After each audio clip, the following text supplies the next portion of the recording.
ఇట్లాంటి వాళ్ళు అట్లాగే అక్కడ కూడా జరగాలి. ఒకటి రాజీనామా చేస్తే కొత్తగా వచ్చిన ప్రభుత్వం తరపున ఇప్పుడు బెంగాల్లో రాజీనామాలు ఏమైనా చేపిస్తారా చూడాలి. అక్కడ లోక్సభ సభ్యులు ఇప్పుడు ప్రస్తుతం ఆమ్ ఆద్మీ పార్టీకి లోక్సభ సభ్యులు లేరు. అక్కడ ఢిల్లీలో ఓడిపోయారు కదా వాళ్ళు. ఢిల్లీలో 7 బీజేపీనే గెలుచుకుంది. పంజాబ్ లో కూడా 2-3 వచ్చినట్టున్నాయి వీళ్ళకి.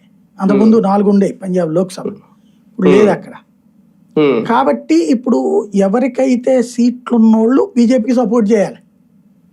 విజయ్ చేస్తాడు. ఇప్పుడు చంద్రబాబు గారు ఎవరితో మాట్లాడాలా? అఖిలేష్ యాదవ్ తో మాట్లాడి ఒప్పిస్తారా? తేజస్వి యాదవ్ తో మాట్లాడి ఒప్పిస్తారా?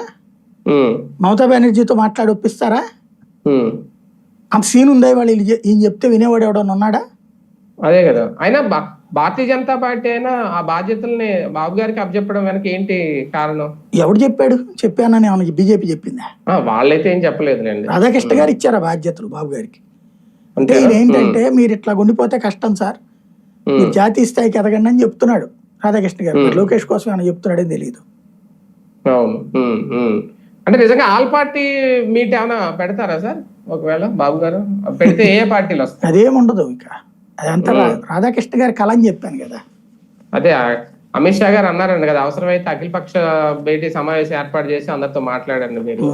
అదే అమిత్ షా ఈయన కల్లో కనిపించి చెప్పాడు అంతే. సార్ నిజంగా అంటే 2 ఏళ్ళు ఆగుతారా? రేపు జూన్ పార్లమెంట్ సమావేశాల్లో